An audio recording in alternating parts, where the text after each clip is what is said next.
sans les mémoires de guerre. Il fallait que Le Pen, s'il était cohérent, quand il a choisi sa fille et choisi la stratégie de la dédiabolisation, se retire du front par le haut en écrivant un livre majeur qui ferait de lui un grand Français et qui l'aurait rendu inattaquable, un peu l'Antoine Pinet.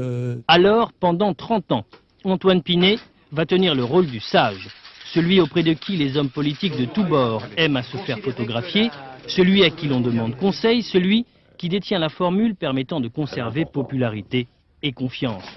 Si on veut en faire un parallèle, hein, et qui n'aurait pas gêné sa fille, mais qui l'aurait aidé tout en pouvant dire exactement tout ce qu'il voulait. Qui est vraiment alors que là, qu'est-ce qu'il a fait? Une petite interview dans Rivarol. Je veux dire, c'est pas au niveau, voilà. Et donc, moi, je suis à la fois très attaché effectivement à Le Pen, mais il ne faut pas se voiler la face. Il est en réalité entièrement responsable de ce qui se passe en ce moment. Hein. Et c'est dramatique parce que ça prouve qu'en dernière instance, comme souvent, comme au moment de la phrase sur le détail... Je n'ai pas pu moi-même en voir, je n'ai pas étudié spécialement la question, mais je crois que c'est un point de détail de l'histoire de la Deuxième Guerre mondiale. Il n'est pas tout à fait au niveau de son, comment dirais-je, de ce qui aurait pu être sa destinée historique.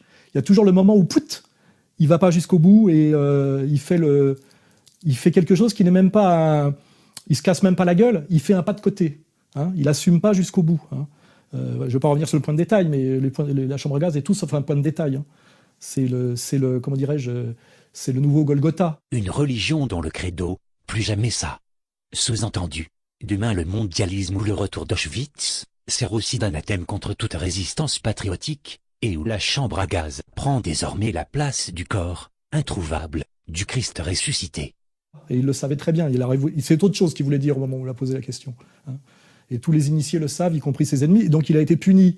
Pour le même prix, il a pris 120 briques, 120 millions de centimes dans la gueule, il n'a pas dit ce qu'il pensait, et finalement c'est une casserole pour rien. Et donc, je suis dégoûté par ce qui se passe en ce moment au Front National, parce que je vois des maîtres collards qui viennent du lambertisme. Et je crois qu'à l'heure actuelle, sans que les gens s'en rendent bien compte, les droits de l'homme au quotidien, au jour le jour, sont en danger. Je vois des maîtres collards qui viennent du lambertisme se permettre de cracher sur un type qui a fondé le parti. Je trouve ça répugnant. Oui, il nous emmerde, bien sûr, oui. Ça vous a échappé? Hein? Mais en même temps, il faut bien reconnaître que Jean-Marie Le Pen est responsable de ce qui se passe en ce moment, parce que, aimant l'estrade et aimant venir animer des noces et banquets, il n'a pas été capable de se hisser au niveau de son destin historique jusqu'au bout, en se retirant au sommet de la montagne, en tant que grand personnage de l'histoire, pour écrire ses mémoires, comme l'ont fait De Gaulle ou Napoléon. Voilà. C'est assez brutal ce que je dis, mais parce que je suis en dernière instance, je le rappelle, quelqu'un qui essaye de dire la vérité coûte que coûte. Et cette vérité devait être dite, d'autant plus que j'ai aujourd'hui même écouté le discours de Marine Le Pen. La France est devenue le vassal d'autres puissances. Soumise à Washington autant qu'à Berlin, elle court à sa perte, suivant des politiques qui ne correspondent plus à aucun de ses intérêts stratégiques. Et qu'il était en tant que discours, je peux le dire d'autant plus qu'elle ne fait que le lire et que c'est pas elle qui l'a écrit, un discours parfait. La profonde déstabilisation de la Libye par M. Sarkozy et Bernard-Henri Lévy avec la complicité du PS, puis celle de la Syrie, toujours par les mêmes, ont entraîné une situation inédite et pourtant prévisible. Un discours qu'on ne peut qu'applaudir du premier mot au dernier mot.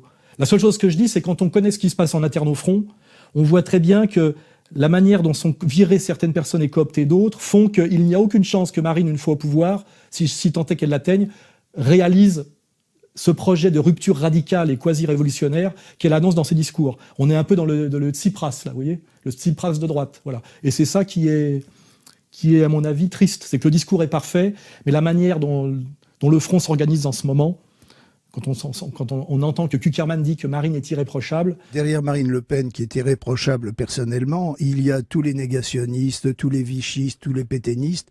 Je ne vois pas un personnage politique, donc Kuckerman dit qu'il est irréprochable, aller faire la révolution en France pour s'opposer frontalement au nouvel ordre mondial et notamment au choc de civilisation et à tous les volets que ça comporte. Hein. Voilà, là j'ai fait le tour, je crois.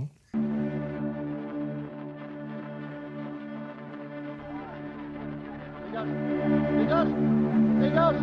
Dégage.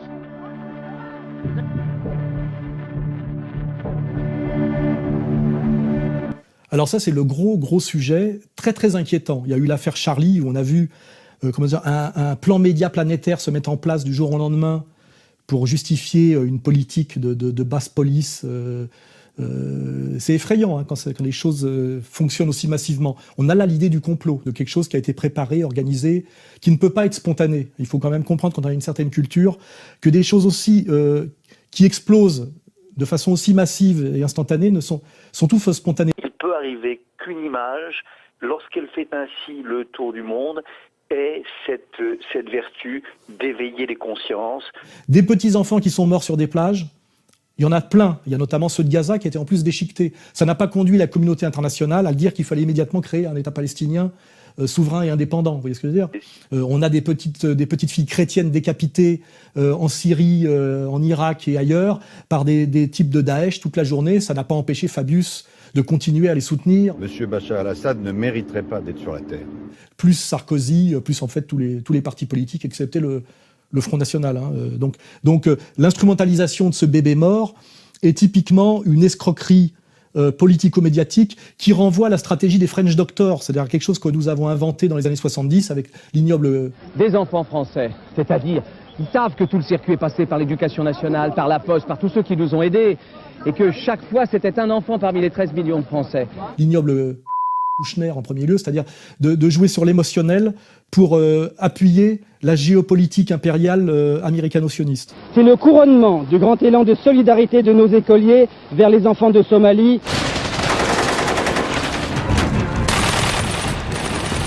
Cette déferlante migratoire est très très terrifiante et inquiétante. Je pense que si on veut prendre de la hauteur de vue, la première chose qu'on peut dire, c'est que c'est une réponse du capital en crise à la crise du capital. C'est-à-dire que quand le capital atteint une crise majeure, il peut y avoir une réaction saine, qui est celle des 30 Glorieuses, qui est de rebasculer un peu vers le social et faire en sorte que le social reprenne le contrôle du capital au service du social. C'est les 30 Glorieuses, c'est le CNR, c'est ce qui s'est passé après-guerre parce qu'il y avait eu un bain de sang de 50 millions de morts. Après 50 millions de morts, on peut redevenir un peu sérieux et raisonnable. Là, on est exactement dans la stratégie inverse. La crise financière chinoise, qui va avoir des conséquences dramatiques en réalité sur la crise avancée financière américaine, c'est comme ça qu'il faut le comprendre, pousse en réalité l'oligarchie mondiale à produire une crise sociale de même ampleur que la crise économico-financière, afin de rendre tout ça ingérable et de ne pas perdre le pouvoir. Et donc je dirais que cette stratégie de faire affluer massivement sur l'Europe des migrants de zones de guerre qui n'avaient pas de raison de bouger aujourd'hui, alors qu'ils auraient pu bouger il y a 10 ans en Irak, 3 ans en Syrie et 2 ans en Libye, c'est une volonté américaine et israélienne de faire déferler sur l'Europe des populations que j'appellerais des nomades parasites. From Syria. Syria. How is your life? Bad. Die Lebensmittel der ausgehungerten Leute. Und hier haben wir von denen, die verdursten, die vollen Wasserflaschen. Ja, Dokumente, die vermisst man ja leider auch. We had strong national identity. Those who you see out in streets of Belgrade on their way to Germany or Holland, they are not the real Syrian.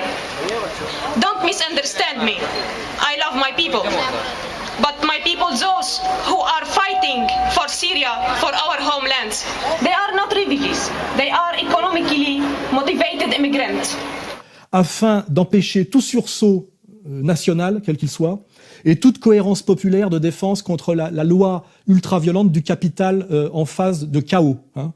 Parce que il suffit de regarder Calais, quand le français paupérisé sera mis face aux réfugiés syriens, qui sont principalement des mâles jeunes de 20 ans. Hein. Très peu de femmes, très peu d'enfants.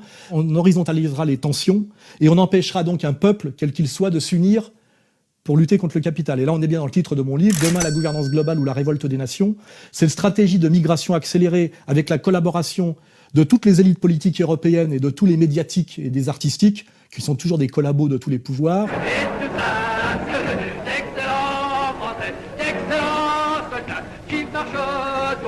En pensant que la République, c'est encore le meilleur régime ici-bas. Ouvrir son cœur et son esprit, ouvrir les frontières de son pays. Cette stratégie de migration accélérée est, à mon avis, une stratégie d'empêchement par la destruction de tout sursaut patriote et national contre le nouvel ordre mondial en phase de crise capitaliste et financière avancée. C'est comme ça qu'il faut le comprendre. Et si on le prend à l'échelle française, ce n'est jamais que l'étape supérieure de la stratégie du regroupement familial. Le regroupement familial a été voulu par les loges, le capital et, on va dire, la communauté juive organisée de niveau mondial. On a vu au mois de juillet, au mois d'août, ces salles remplies de malheureux travailleurs étrangers qui attendaient avec impatience de pouvoir prendre un avion. C'est une excellente main-d'œuvre parce qu'elle est jeune, elle est très solide physiquement, elle est extrêmement courageuse. A été une stratégie de métissage forcé du peuple de France afin qu'il ne puisse plus jamais se soulever comme il s'est soulevé. Vous voyez, c'était pour qu'il n'y ait plus jamais la possibilité d'un peuple qui peut se soulever sur des idées barétiennes, vous voyez. Mais là, on atteint une phase bien plus grave, avec toujours les mêmes d'ailleurs qui poussent à la soumission. Il y a des communautés syriennes, afghanes, érythréennes, kurdes en Europe. Eh bien, organisons avec eux, donnons-leur les moyens, avec une incitation financière, à organiser l'accueil. Mes grands-parents sont venus d'Allemagne au moment où Hitler était au pouvoir. Tout ce qui se passe aujourd'hui pour les réfugiés, ça a une résonance très forte pour les Juifs de France. Les livres d'histoire sont en train de s'écrire. On écrira un jour, mais très vite, dans quelques années, l'histoire de l'Europe avec un chapitre qui dira que nous avons laissé la Méditerranée devenir un cimetière marin, devenir un charnier. Il y a par conséquent peut-être une inquiétude française sur la question du rapport à l'autre, à l'étranger, à l'immigré, où on essaye de ne pas regarder en face ce qui a réellement fabriqué l'histoire de France. C'est pas seulement la vie ou la mort d'êtres humains étrangers, c'est aussi qui nous sommes qui se joue aujourd'hui. Qui nous sommes? Est-ce qu'on va laisser les tentations du repli, de la fermeture, des barbelés s'emparer de notre pays ou non?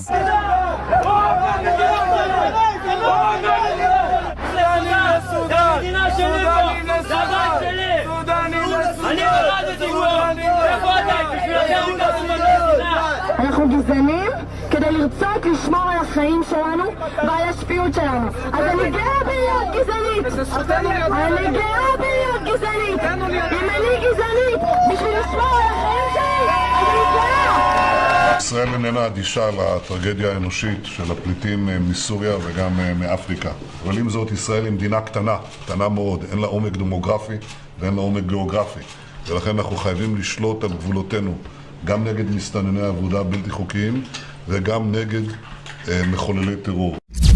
Enfin, on voit qu'ils montent tous au créneau pour dire que les Français, en période de chômage et de crise aggravée, doivent en plus accepter, au nom des droits de l'homme, toute la misère du monde que ces mêmes gens qui nous demandent, nous, peuple de France, de les accueillir, misère du monde qu'ils ont créée totalement par la destruction de l'Irak, à laquelle ils ont participé. Écoutez, d'abord, je ne suis pas un inconditionnel des Américains. Ouais. Je suis un inconditionnel de la chute de Saddam Hussein. C'est pire parce que Hitler a déjà existé. Alors que Saddam Hussein, c'est 50 ans après Hitler de tolérer et qu'on supporte ce qui s'est passé, ce qui est en train de se passer. Mais ce que la France propose, ce n'est rien d'autre que le maintien au pouvoir de Saddam Hussein, c'est-à-dire la mort lente des Irakiens. Bernard Kouchner se distingue en se prononçant en faveur de l'intervention américaine en Irak en 2003. Remplacer un régime dictatorial et assassin par une démocratie, ça ne peut que faire du bien par où ça passe.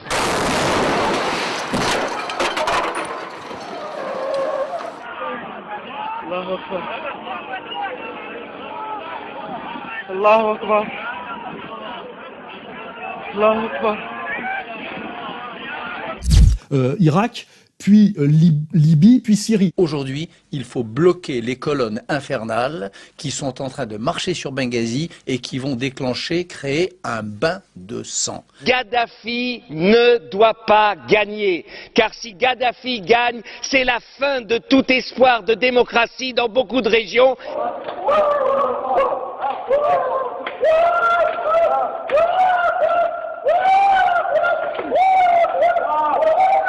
Pourquoi pas la Syrie? Pourquoi ce que vous faites pour la Libye, pourquoi ce qui est fait pour la Libye n'est-il pas fait pour la Syrie? Il faut livrer des armes aux rebelles syriens, même si Al-Qaïda est présent, et Al-Qaïda représentant ceux qu'on croit être les meilleurs combattants, en tout cas les plus déterminés, c'est évidemment très difficile, je le sais. Ce sont les mêmes qui organisent ce chaos, qui nous disent aujourd'hui qu'on doit assumer les conséquences de ce chaos, non pas Bernard-Henri Lévy, qui compte pas accueillir des miséreux dans son riad, mais le petit peuple de France, parce qu'il est évident que ces contingents de mâles de 20 ans, syriens ou autre chose, ou parfois d'ailleurs avec des agents de Daesh infiltrés, on va les loger dans des zones françaises un peu désertifiées, hein, c'est-à-dire il suffit de se balader en France pour voir les endroits où il n'y a plus un bar tabac, plus un commerce, des HLM un peu abandonnés ou des locaux publics un peu abandonnés. On va les stocker là, et qu'est-ce que ça va donner? Il suffit de regarder Calais.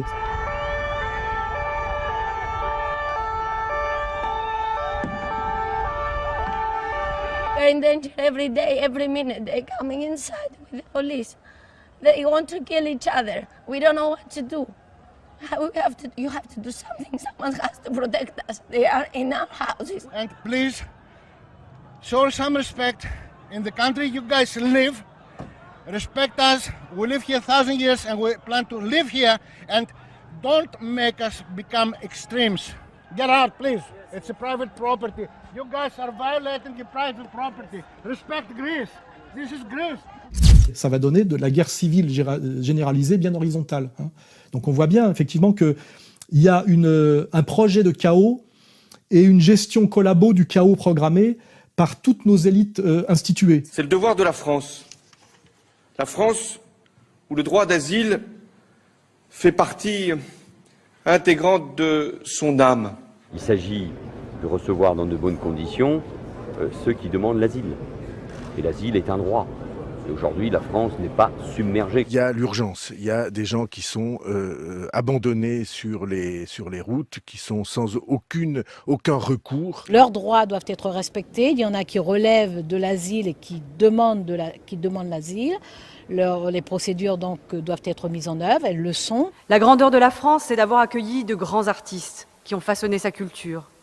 La grandeur de la France, c'est d'avoir toujours accueilli des migrants anonymes, des réfugiés inconnus, des enfants adoptés, et d'en avoir fait des ministres, et parfois même des présidents de la République. On doit accueillir tous ceux que nous pouvons accueillir. Nous avons à prendre une partie de la misère du monde. Quant aux Français, ils sont plus intelligents que ne le croient leurs élites. Ils ont parfaitement compris que accueillir des réfugiés, aujourd'hui, ils en sont tous d'accord. Et je dis qu'il faut le faire parce que nous n'avons pas le choix. Une chose est sûre, les migrants ne peuvent pas dormir dehors. Ce n'est pas acceptable, ce n'est pas digne. L'accueil des réfugiés, c'est ce que nous avons signé à Genève dans la Convention et qui nous oblige, non seulement c'est un devoir moral, mais c'est une obligation légale. C'est une obligation constitutionnelle, c'est une obligation internationale à laquelle nous avons souscrit.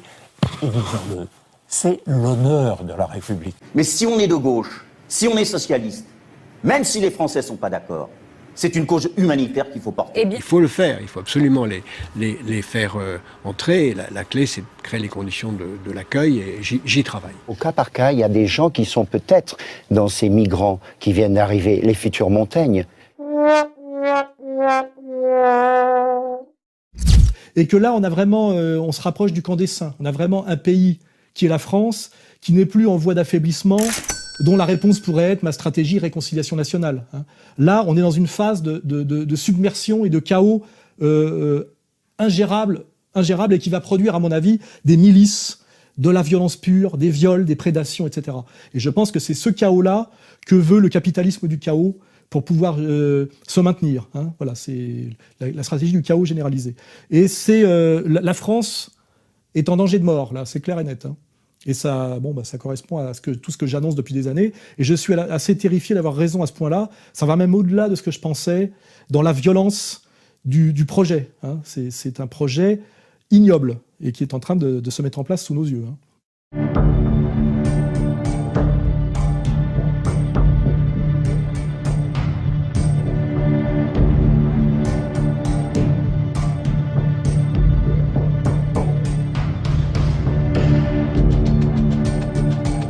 Alors ce qui est intéressant, c'est qu'on nous dit à la fois que les musulmans sont dangereux, on sait très bien que les zones dont viennent ces immigrés sont des zones où Daesh règne, qu'il est très facile, puisque ces combattants de Daesh sont en fait des nomades prédateurs, venus d'un peu partout, hein, ce ne sont pas des combattants syriens, et qui peuvent très bien à un moment donné retirer leur tenue de combat, se mettre en survêtement avec une paire de Nike et aller passer les frontières pour venir à la porte de l'Allemagne, de la France, etc.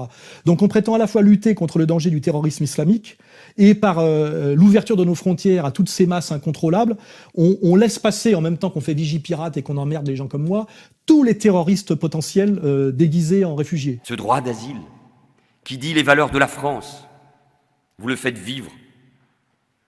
Accueillir avec des règles, bien sûr, avec une organisation sérieuse qui s'impose. Ce droit d'asile vis-à-vis de ceux qui demandent la protection, quelle que soit son origine. On ne trie pas en fonction de la religion.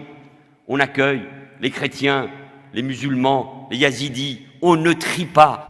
Je pense que cette migration massive là, qui arrive en Europe, peut intéresser seulement, je dirais, l'Allemagne, parce que l'Allemagne est un pays capitaliste qui produit l'industrie, de la machine-outil, des bagnoles, etc. C'est pas un pays de métier de service. Et ils ont un gros déficit de travailleurs de base à cause de leur faible taux de natalité, le plus faible d'Europe, etc. Donc le patronat allemand peut-être voir d'un bon œil cette arrivée d'esclaves. Voici peut-être les futurs techniciens ou ingénieurs de la première économie d'Europe. Les entreprises manquent de main-d'œuvre, elles lancent un appel, les migrants doivent rester. Ulrich Weber, l'un des patrons de la Deutsche Bahn, les chemins de fer allemands, gardons les plus qualifiés. Ce sont des déserteurs en réalité, c'est des gens qui, au lieu de combattre dans leur pays, et au lieu qu'on les aide à combattre dans leur pays pour lutter contre Daesh, quittent leur pays comme des lâches pour venir faire les parasites dans l'Europe du Nord, aidés par des réseaux de passeurs qui sont entièrement sous contrôle et commandités par les ONG américaines, et donc c'est une volonté totale de l'impérialisme américain. Also just found this as well, which is quite interesting. It's a guidebook for those coming over the water here. Inside are maps, an idea of the route people need to take, of reception centres, and then it's all in Arabic, of course, but at the front are websites and phone numbers for the Red Cross, for example, and other agencies that might be able to help people along their way. Ça se fait pas tout seul, hein. Ces migrations ultra massives, hein. C'est organisé, et c'est organisé essentiellement par les Américains. Alors et dans l'intérêt des Américains et d'Israël. Je vais vous dire pourquoi. La crise chinoise, en ce moment, va avoir des conséquences terribles sur les États-Unis qui sont déjà en crise. Les Chinois, pour dégonfler leur bulle et revenir à un État capitaliste un peu mieux équilibré, en ce moment, ils vont dégonfler la bulle. Et donc, en fait, on est dans un monde avec trois puissances concurrentes, les États-Unis, l'Europe et la Chine. Les États-Unis, qui sont une puissance déclinante, ne peuvent pas s'en prendre à la Chine. C'est un ennemi et un concurrent hors d'atteinte. Mais par contre, ils peuvent freiner leur effondrement en détruisant l'Europe, hein. Alors c'est déjà par le TAFTA, par le traité transatlantique, mais aussi par cette immigration massive qui, par exemple en France, ne peut produire que du chaos social et économique. Nous sommes dans un pays désindustrialisé, avec un chômage de masse et déjà une immigration incontrôlée, et que les Français ne supportent plus, avec en plus des médias qui leur forcent à identifier immigration et islam. Donc vous voyez que là, il y a une vraie stratégie d'effondrement, on va dire en gros, de l'Europe, dont seule, à la limite, l'Allemagne tirera peut-être son épingle du jeu. Hein, voilà. Et encore, à court terme. Les preuves le montrent, il s'agit bien d'un incendie criminel. Dimanche matin, les flammes ont ravagé ce gymnase situé dans la petite ville allemande de Wertheim. Le bâtiment était destiné à accueillir quelques 400 migrants d'ici peu, mais il est désormais totalement inutilisable. Et donc là, je pense que la vraie stratégie, c'est ça. Cette opération de migration massive est voulue par l'Empire américain et est la conséquence directe de la crise financière chinoise dont les premières victimes vont être l'économie américaine. Vous voyez, c'est comme ça que ça se passe. La Chine réajuste son capitalisme en dégonflant une bulle. La première victime, c'est les États-Unis. Les États-Unis, ne pouvant pas s'en prendre à la Chine, dans une espèce de relation triangulaire, tapent sur l'Europe par cette immigration, qui est d'ailleurs la phase 2 d'une stratégie, puisque ces migrants bougent de territoires qu'eux-mêmes ont détruits totalement. Destruction de l'Irak, destruction de la Libye, destruction de la Syrie. Là, si on veut avoir une vision globale, c'est la phase 2 d'une stratégie américano-sioniste. Et pourquoi je dis sioniste ? Parce que de vider de ses forces vives, si vous regardez bien, une partie de l'Irak, la Syrie, le Liban, on va y venir demain par une nouvelle révolution colorée qui arrive, c'est préparer la purification ethnique par la fuite de migrants. De quoi ? Du Grand Israël. Vous regardez le projet du Grand Israël, seul projet viable pour Israël en tant que puissance autonome ne dépendant plus des États-Unis, en voie d'effondrement, c'est le Grand Israël. Ça sera le Grand Israël ou plus d'Israël du tout. Or, tout ça concourt aujourd'hui ce qui se passe en ce moment et que nous prenons en pleine gueule, à retarder l'effondrement de l'Empire américain et à favoriser, la mise en place, on va dire, démographique du Grand Israël. Parce que le Grand Israël se frappe de deux manières. Un, parce que nous appellerons l'armée israélienne à pacifier Daesh, nous mandaterons Israël pour ça. Il fera des guerres défensives, comme il fait à chaque fois, qui sont des guerres d'augmentation de territoire. On l'a vu dans toutes ces guerres. Toutes ces guerres sont des guerres, soi-disant, défensives, de conquête de territoire. 48, 67, 73. Et là, effectivement, ils arriveront sur des territoires occupés par Daesh, qui est un guignol sous contrôle américano-sioniste, en réalité fait de voyous d'islamo-racailles, comme je l'ai toujours dit, au service d'islamo-sionistes. Et ils en prendront très vite le contrôle de territoires vidés des forces possibles de résistance, qui sont tous ces jeunes mâles qui seront dans des centres de réfugiés dans la banlieue de Roubaix, par exemple. Et donc ça sera d'autant plus facile pour eux de s'étendre, les Israéliens, parce qu'il n'y aura plus d'hommes pour leur résister face à eux. Et en plus, en s'appuyant sur Daesh, ils auront détruit, comme ils le font systématiquement, notamment pendant la Nakba, toutes les traces de l'histoire historique de ces pays.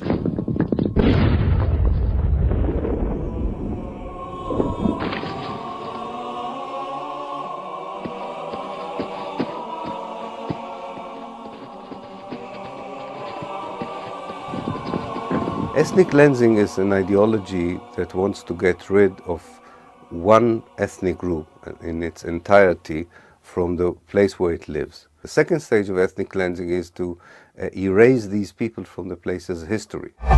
Ils veulent réduire à néant l'héritage de l'histoire. Une opération de destruction et de propagande mise en scène par ces soldats du groupe État islamique. En faisant raser par Daesh, au nom d'un islam délirant et radical, toutes les traces historiques qui viendraient contredire le mensonge intégral qui est la mythologie biblique. Le texte biblique nous raconte l'histoire des Israélites venus de l'étranger et qui assiègent les cités cananéennes, puis les détruisent avant de fonder une nation dans le pays de Canaan. Mais l'archéologie nous dit exactement le contraire. D'après les fouilles, l'essor d'Israël est une conséquence de l'effondrement de la société cananéenne. Il n'en est pas la cause.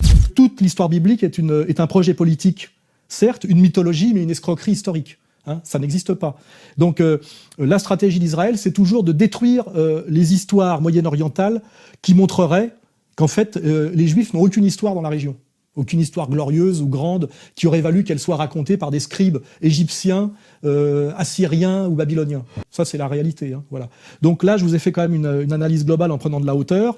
Et ça serait bien que Michel Onfray, qui à la fin dit comme conclusion de son discours de pseudo-résistance sur BFM qu'il faut accueillir effectivement tous ces mâles miséreux en France. Il y a plein de villages qui sont remplis de maisons vides, etc. On pourrait repenser une espèce de tissu social nouveau. Ça serait bien qu'il essaye de se hisser à mon niveau pour faire la critique jusqu'au bout. Mais le jour où il fera ça, il sera obligé de parler sur égalité et réconciliation, il sera plus invité à BFM TV par Routel Krief.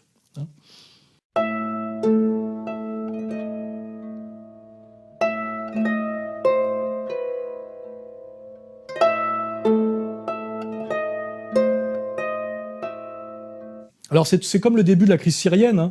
Il y a une colère légitime d'étudiants libanais à cause d'une crise sanitaire due à la corruption et à l'effondrement de l'État libanais qui ne s'est jamais remis en fait de la guerre civile qui est la conséquence directe de son voisinage avec Israël. C'est au cours de l'invasion israélienne que ma conscience s'est éveillée. J'ai vécu toute cette période à Beyrouth. À l'époque, j'ai ressenti ça comme une profonde injustice. Les bombardements, les destructions, l'occupation sous lesquelles on a dû vivre. C'est Israël qui a détruit le Liban.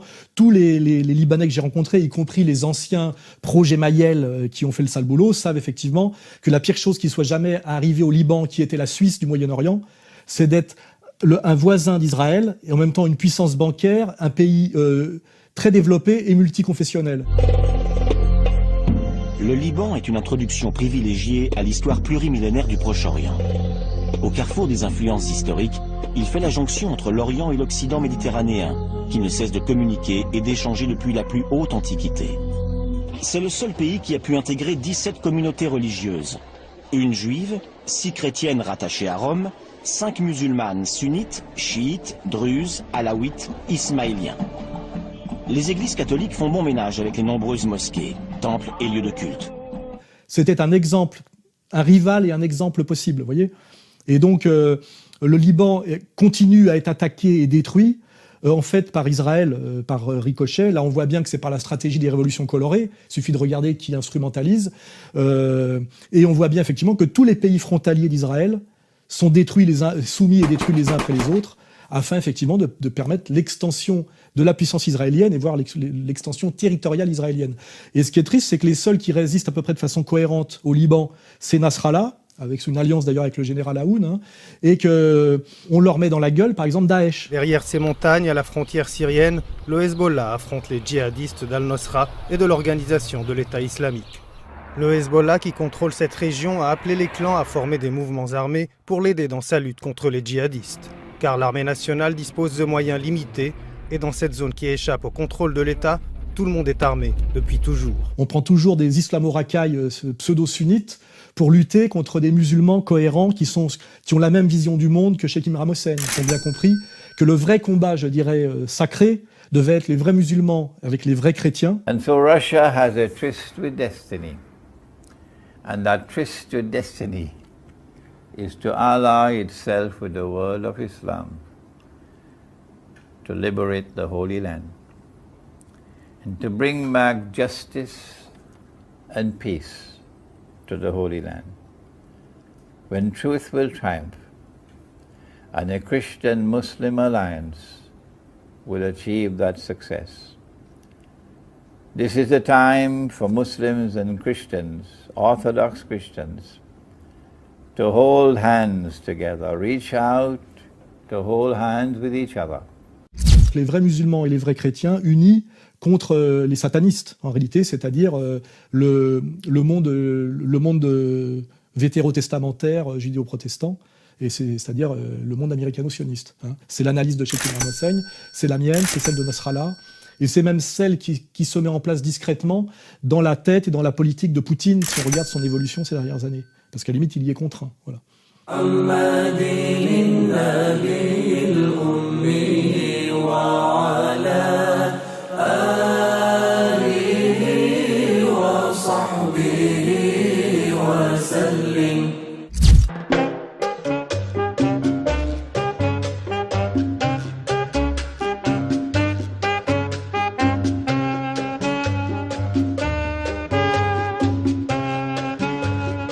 De toute façon, la stratégie américaine, c'est facile parce que des maîtres à penser de la géopolitique américaine, grâce à Internet, se lâchent dans des conciles qu'on relaie d'ailleurs nous et nous seuls sur Internet.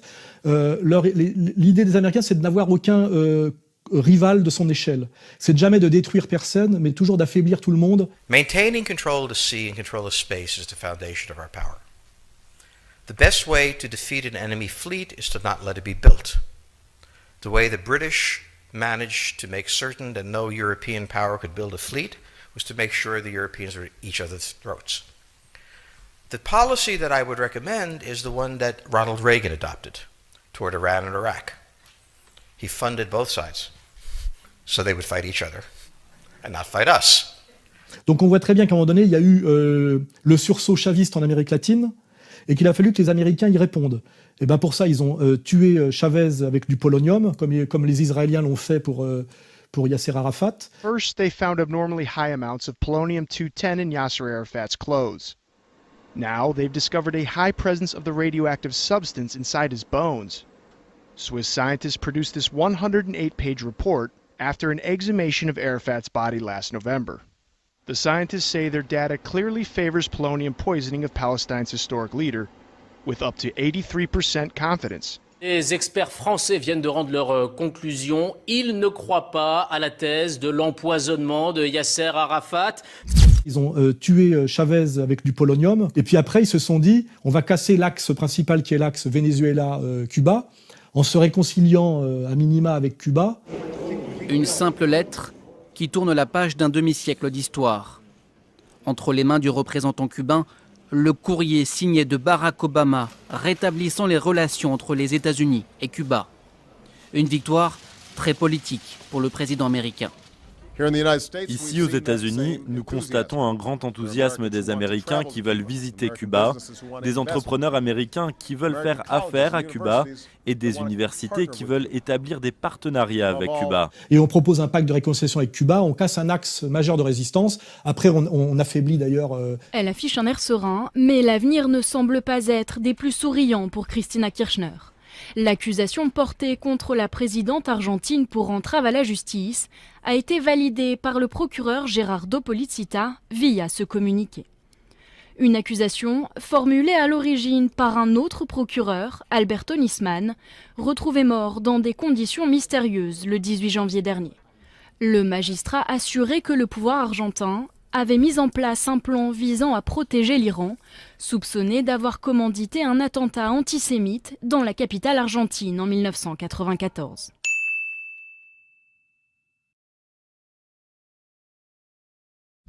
Oui, voilà, des autres pays pour casser ce que Chavez avait mis en place. De même, les Américains travaillent à un équilibre par la destruction systématique équilibrée des sunnites et des chiites au Moyen-Orient. Donc quand ça va un peu trop loin, au-delà même des intérêts immédiats israéliens, là pour une fois les Américains n'ont pas suivi les intérêts israéliens. C'est une visite hautement controversée que Benjamin Netanyahou vient d'entreprendre à Washington.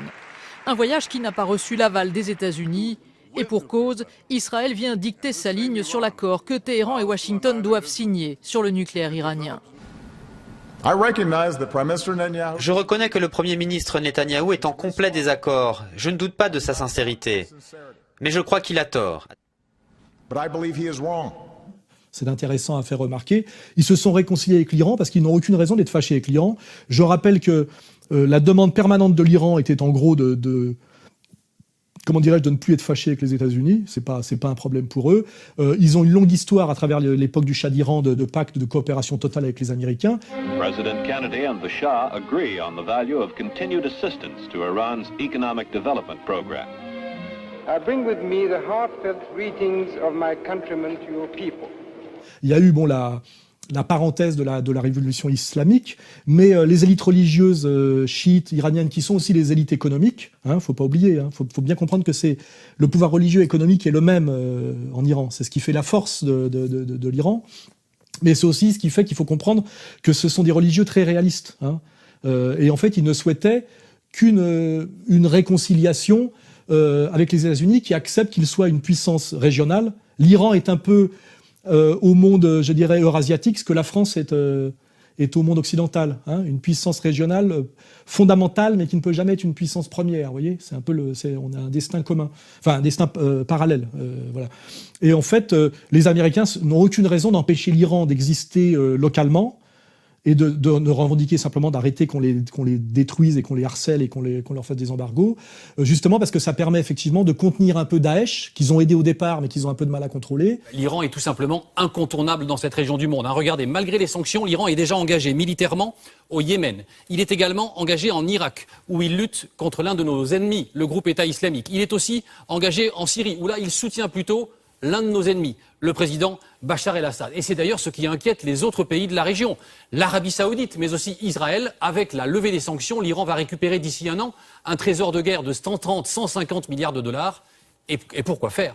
Et effectivement, ça agace un peu Israël, mais tous les experts militaires américains et même israéliens savent très bien, malgré les délires de ce gros porc de Netanyahou, que l'Iran n'a jamais eu l'intention d'attaquer Israël, et que l'utilisation de la bombe atomique dans un périmètre aussi réduit est absurde, puisque on ne peut pas, comme nous l'a bien expliqué Tchernobyl, arrêter la contamination radioactive. Est-ce qu'on a constaté quelque chose au-dessus de la France ? Non, parce que les vents ne vont pas dans cette direction-là, les vents tournent dans le sens inverse des aiguilles d'une montre. Il n'y a pas lieu du tout de s'inquiéter, c'est sans aucun danger pour la santé publique.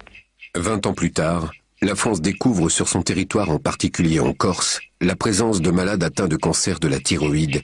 Donc personne ne peut utiliser une bombe atomique dans la région pour un combat régional. Et ils font bien comprendre, comme l'ont dit beaucoup d'experts militaires off the record, que les bombes atomiques qui sont dans les sous-marins israéliens offerts gratuitement par la technologie allemande sont tournées vers les capitales européennes. What's incredible about this is why doesn't the US, my country, I've also got a British passport as well, why don't we talk about what Israel is doing with regard to all those nuclear weapons and how Israel had threatened European capitals? If you look at the background of this, Israeli military researcher, historian Martin Van Crayfield had actually threatened European cities with annihilation with those 200 to 400 nuclear weapons that Israel reportedly has. En disant si vous nous lâchez, on fait tout péter.